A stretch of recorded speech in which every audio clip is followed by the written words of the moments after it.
Cập nhật tình hình chiến sự Đông Âu, giao tranh vẫn diễn ra căng thẳng trên các mặt trận tiền tuyến. Giữa lúc có thông tin rằng Ukraine đang gấp rút chuẩn bị cuộc phản công lớn vào mùa xuân. Trong bối cảnh đó, Tổng thống Zelensky thể hiện sự thất vọng bất thường trước tiến độ viện trợ của EU. Cùng lúc đó, một thành viên của khối NATO cũng thừa nhận rằng họ đã hết vũ khí gửi cho Ukraine. Kể từ khi xung đột xảy ra, một lượng lớn vũ khí đã ồ ạt đổ về Ukraine. Điều gì sẽ xảy ra đối với số khí tài này khi chiến sự kết thúc? Liên quan lệnh bắt giữ của Tòa án Hình sự Quốc tế ICC đối với Tổng thống Nga Vladimir Putin, mới đây một quốc gia EU tuyên bố rằng sẽ không thực thi lệnh này. Trong khi đó, một quốc gia thành viên ICC khác là Nam Phi vừa xác nhận đã mời Tổng thống Putin tham dự hội nghị thượng đỉnh BRICS ở nước này vào mùa hè tới. Ở một diễn biến đáng chú ý khác, lãnh đạo Wagner gửi đến Ngoại trưởng Mỹ Antony Blinken. Nội dung thư viết gì? Trong khi đó, theo Bloomberg, lãnh đạo Wagner nhiều khả năng sẽ chuyển sự tập trung khỏi cuộc chiến Ukraine do rạn nứt sâu sắc với lực lượng chính quy Nga.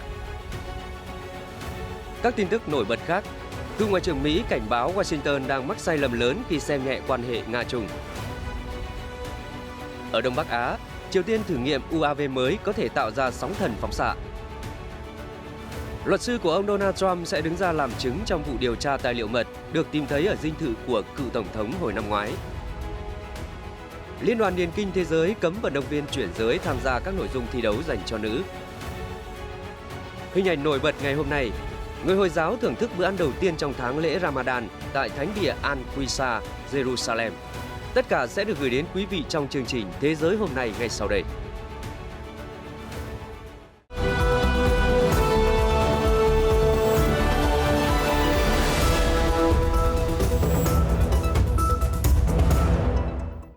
Chào mừng quý vị trở lại với chương trình Thế giới hôm nay ngày 24 tháng 3. Tiếp tục diễn biến cuộc xung đột ở Đông Âu.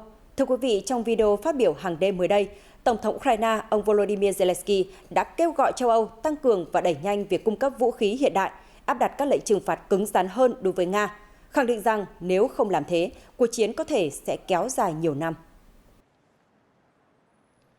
Ông Zelensky đã có lời lẽ sắc bén gửi tới các nhà lãnh đạo EU. Ông khẳng định khối liên minh 27 quốc gia cần phải hành động để ngăn chặn Nga sau hơn một năm xung đột.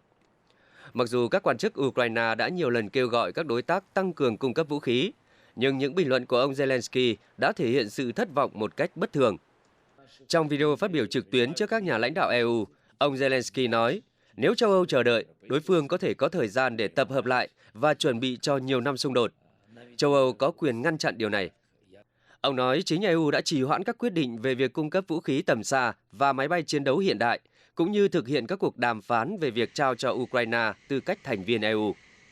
Ông nói thêm, các đối tác thân mến, mọi người có cảm thấy chúng ta không chỉ đạt được ít thành công mà còn chậm trễ trong các hành động chung hay không? Điện Kremlin đã thấy được điều này. Chúng ta không thể tiếp tục trì hoãn việc chuyển giao vũ khí cho binh lính. Ukraine cần máy bay hiện đại. Tôi muốn hỏi rằng có lý do thật sự hợp lý nào để trì hoãn việc gửi máy bay hiện đại hay không?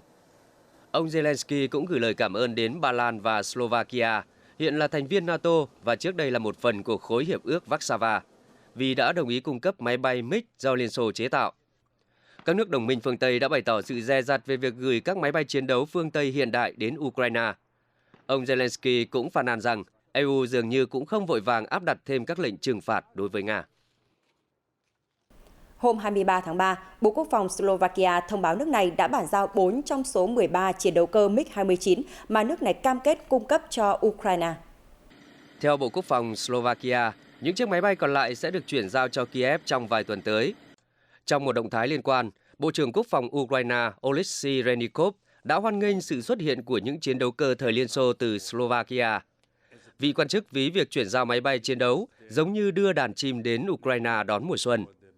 Slovakia là quốc gia EU thứ hai tuyên bố cung cấp máy bay chiến đấu MiG-29 cho Ukraine sau Ba Lan.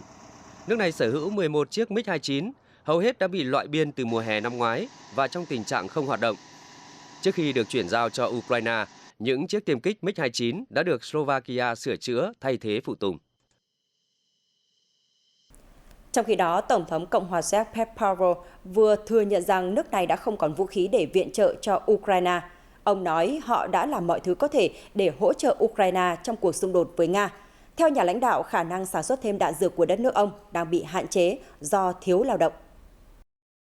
Trong cuộc phỏng vấn với tờ Süddeutsche Zeitung của Đức, ông Pavel nhấn mạnh để giúp đỡ Ukraine, chúng tôi không chỉ cung cấp những gì có thể từ kho dự trữ vũ khí quốc gia, mà còn mua thêm từ bên ngoài.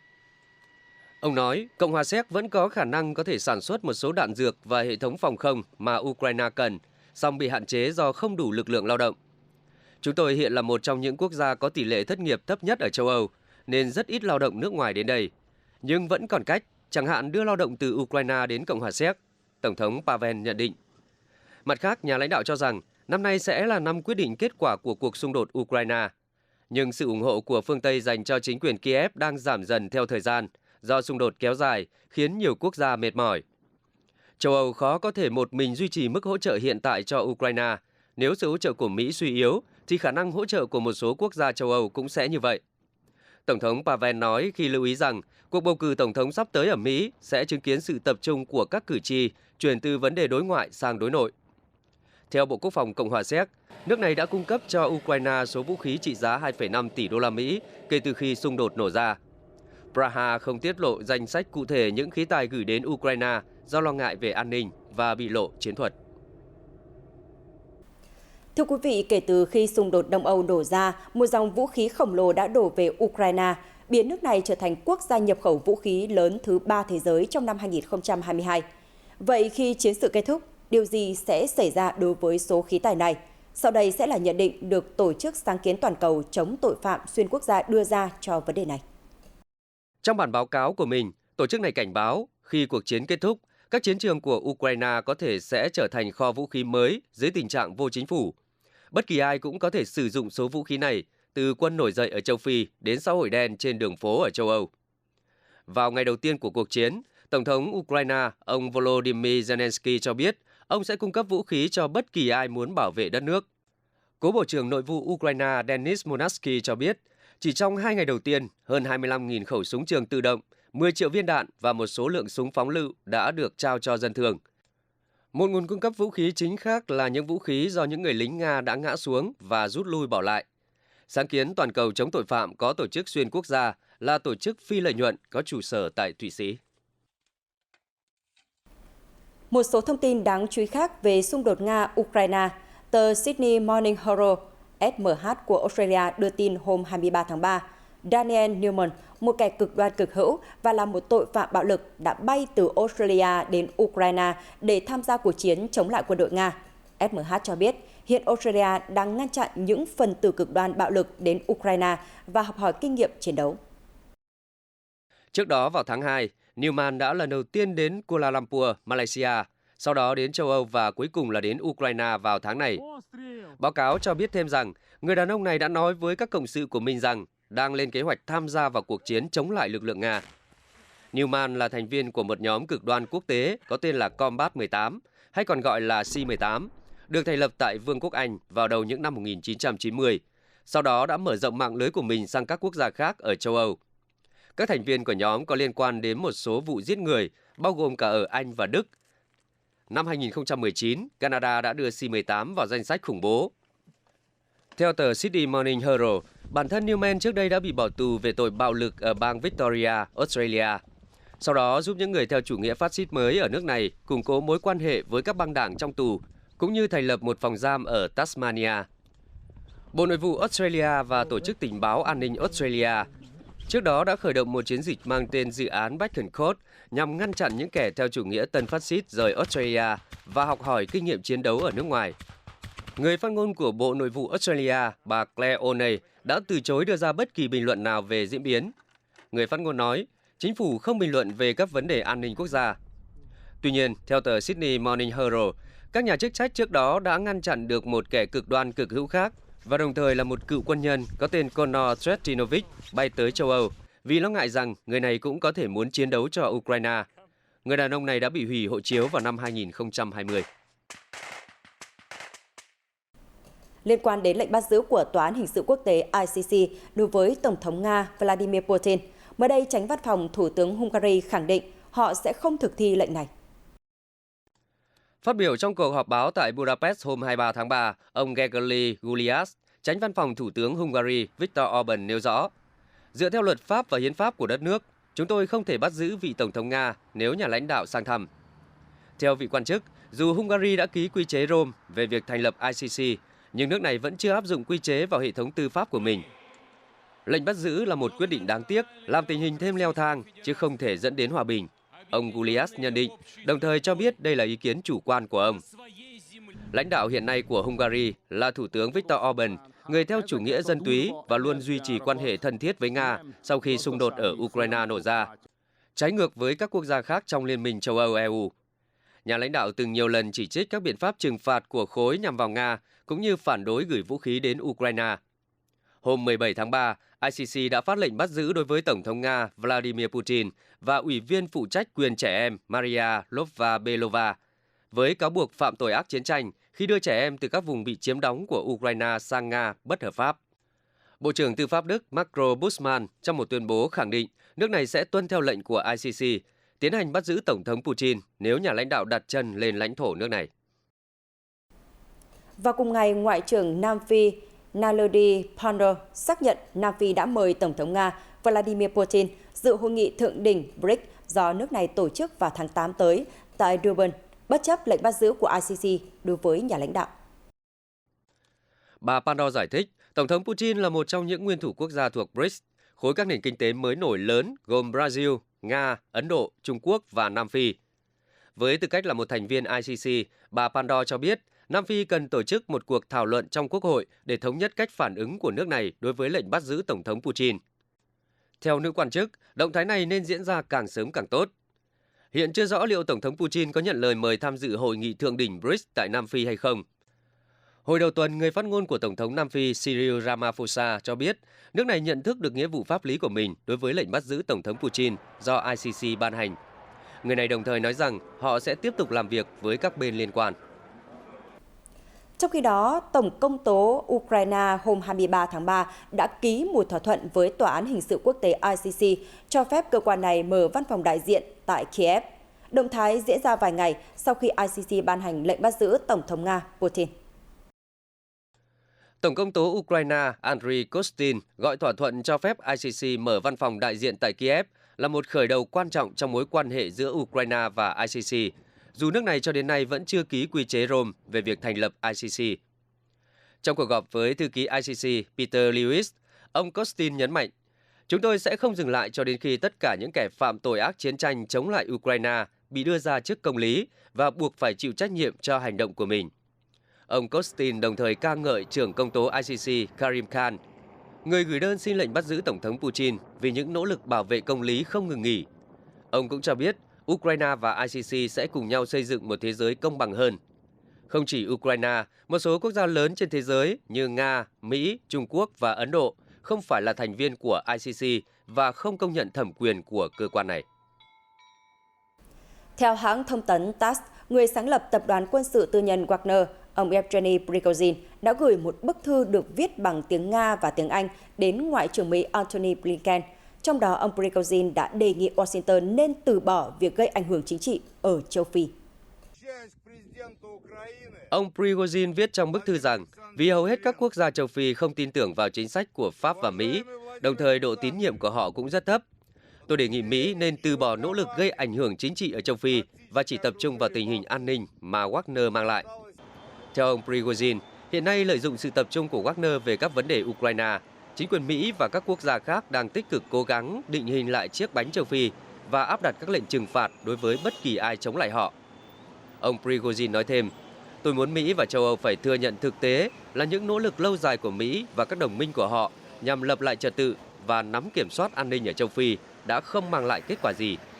Vì vậy, tôi muốn các quốc gia này có thể hỗ trợ cho các nỗ lực của Wagner trong việc đảm bảo an toàn và an ninh ở châu Phi bằng cách tài trợ cho dự án mới có tên Wagner, Châu Phi An toàn. Hoàn toàn có thể đầu tư vào dự án này, thông qua đó tiết kiệm tiền đóng thuế của người Mỹ. Trong khi đó, Bloomberg hôm 23 tháng 3 đưa ra nhận định rằng lãnh đạo nhóm lính đánh thuê Wagner của Nga có khả năng chuyển sự tập trung của mình khỏi cuộc chiến ở Ukraine.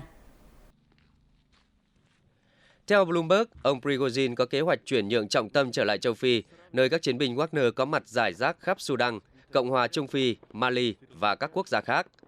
Sự thay đổi này được xem là có liên quan đến sự rạn nứt gần đây giữa ông Prigozhin và các chỉ huy quân sự hàng đầu của Nga. Theo các nguồn tin, các chỉ huy đã được lập luận rằng kết quả mà Wagner đạt được ở Ukraine là do tung một số lượng lớn tù nhân được tuyển dụng vào chỗ chết. Theo Bloomberg, Tổng thống Nga Vladimir Putin đã can thiệp và chuyển việc tuyển dụng tù nhân sang Bộ Quốc phòng, cắt đứt dòng tuyển dụng của Wagner. Các nguồn tin nói thêm rằng các hoạt động của Wagner ở châu Phi có thể sẽ thu hút sự chú ý của ông Prigozhin nhiều hơn nếu tình hình ở Ukraine trở nên khó khăn hơn đối với lính đánh thuê Wagner. Hôm thứ Hai, Wagner đã đăng một thông báo tuyển binh phục vụ ở châu Phi từ 9 đến 14 tháng. Sau nhiều năm hoạt động trong bóng tối, Wagner đã trở thành tâm điểm chú ý trong bối cảnh xung đột Nga-Ukraine nổ ra và đóng vai trò hàng đầu trong cuộc chiến giành thành phố Bakhmut ở miền Đông kể từ mùa hè năm 2022, đồng thời cũng chịu tổn thất nặng nề trong quá trình này.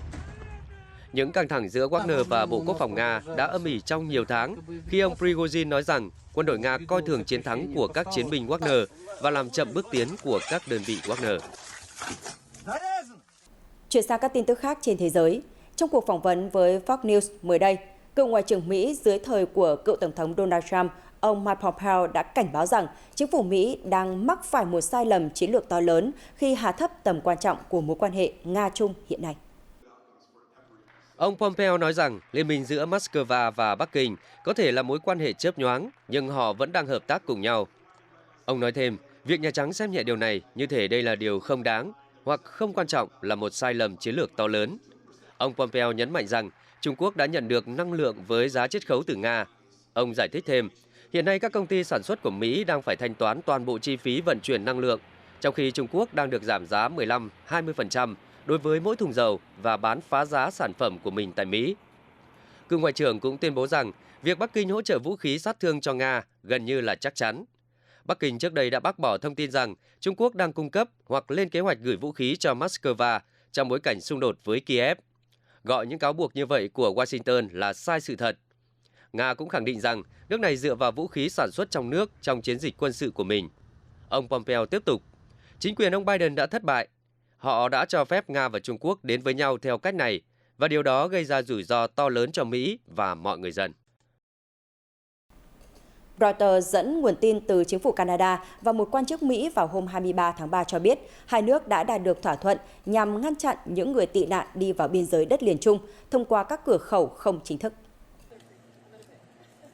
Thỏa thuận an toàn cho quốc gia thứ ba STCA được thảo luận vào hôm 24 tháng 3 tại cuộc gặp mặt trực tiếp chính thức giữa Tổng thống Mỹ Joe Biden và Thủ tướng Canada Justin Trudeau tại Ottawa.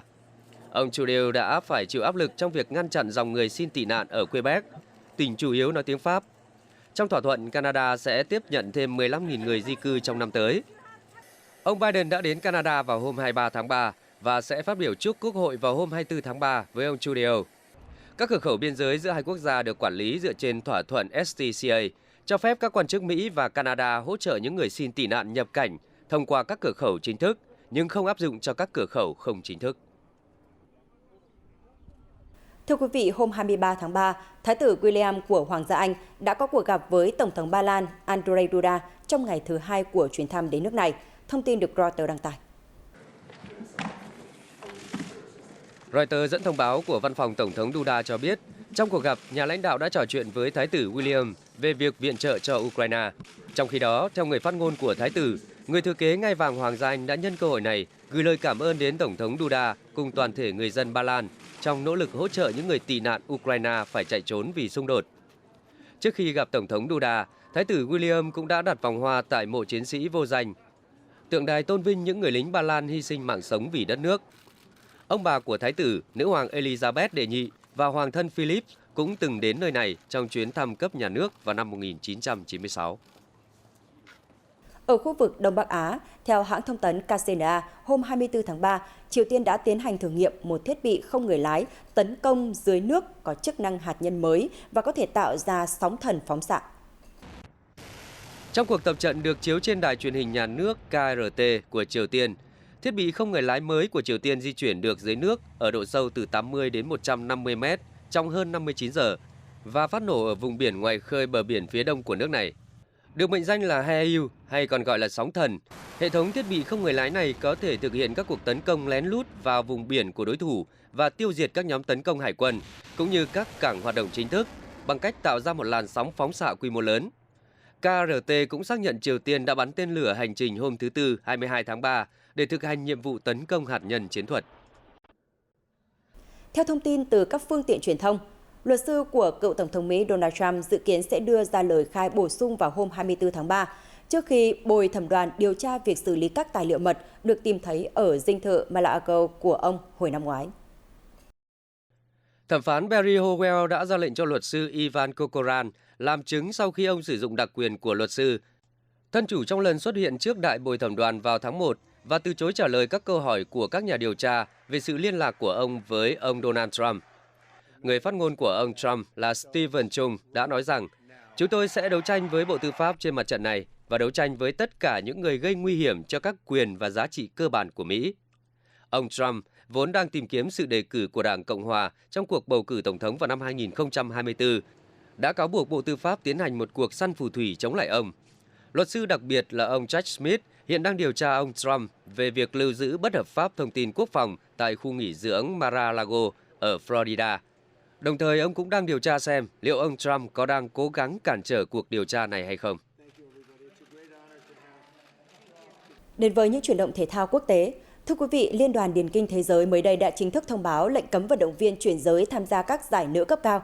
Theo đó, từ ngày 1 tháng 4 tới, bất kỳ vận động viên chuyển giới nào đã trải qua tuổi dậy thì nam từ 9 cho đến 14 tuổi sẽ không còn được phép thi đấu các nội dung điền kinh nữ, bất kể mức độ nội tiết tố hiện tại của họ. Phát biểu trong cuộc họp báo hôm 23 tháng 3, Chủ tịch Liên đoàn Điền kinh Thế giới Sebastian Coe nêu rõ lệnh cấm được đưa ra nhằm đảm bảo tính công bằng ở các hạng mục thi đấu cấp cao dành cho nữ.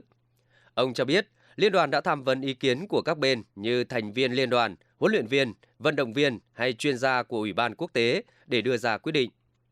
Liên đoàn Điền kinh Thế giới trước đó đã đề xuất cho phép vận động viên điền kinh chuyển giới thi đấu ở các nội dung nữ nếu họ duy trì mức testosterone dưới 2,5 nanomol mỗi lít trong thời gian 24 tháng. Tuy nhiên, đề xuất này không nhận được nhiều sự ủng hộ. Việc người chuyển giới tham gia vào các môn thể thao nữ từ lâu đã trở thành chủ đề gây tranh cãi. Tháng 6 năm ngoái, Liên đoàn Bơi lội Thế giới đã bỏ phiếu thông qua lệnh cấm vận động viên chuyển giới thi đấu ở các nội dung dành cho nữ. Liên đoàn bóng bầu dục quốc tế sau đó cũng đưa ra quyết định tương tự.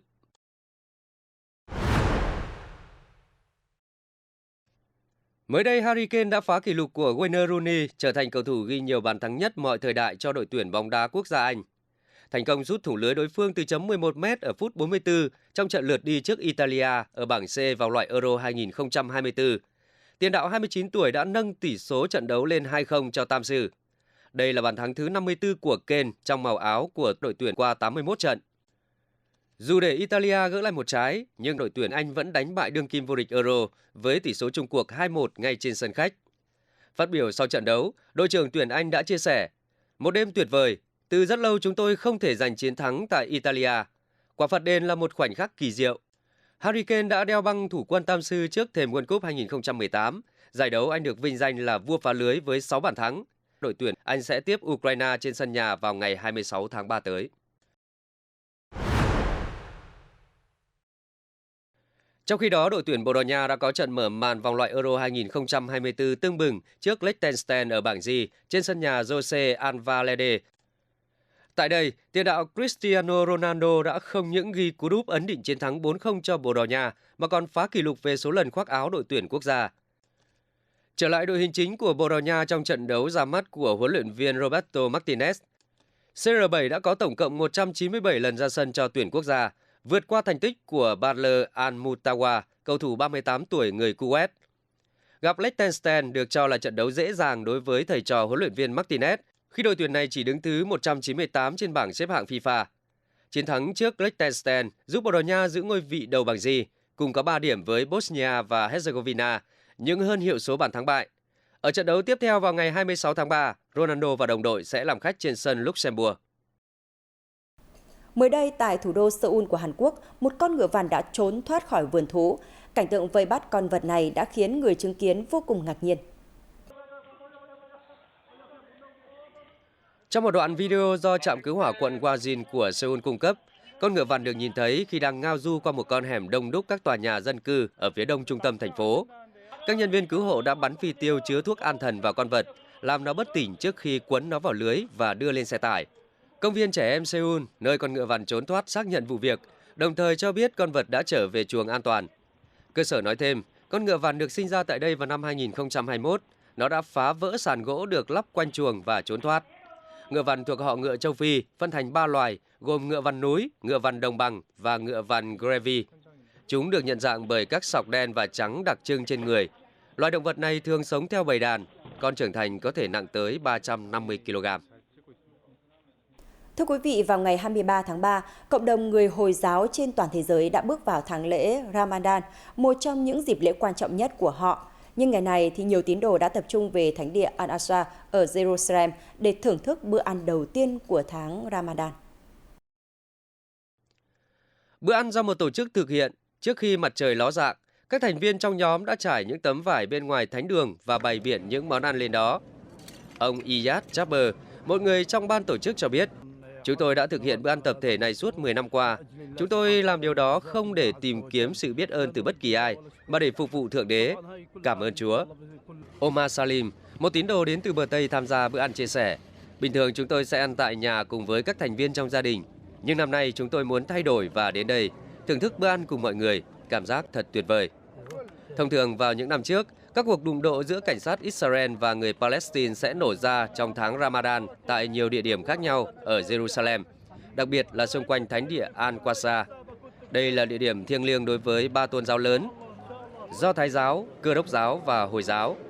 Lễ Ramadan của người Hồi giáo diễn ra cùng với lễ vượt qua của người Do Thái và lễ phục sinh của người Cơ đốc giáo. Những hình ảnh về bữa ăn đầu tiên trong tháng Ramadan của các tín đồ Hồi giáo ở thánh địa Al-Aqsa, Jerusalem vừa rồi đã khép lại chương trình Thế giới hôm nay của chúng tôi. Cảm ơn sự quan tâm theo dõi của quý vị. Xin kính chào và hẹn gặp lại.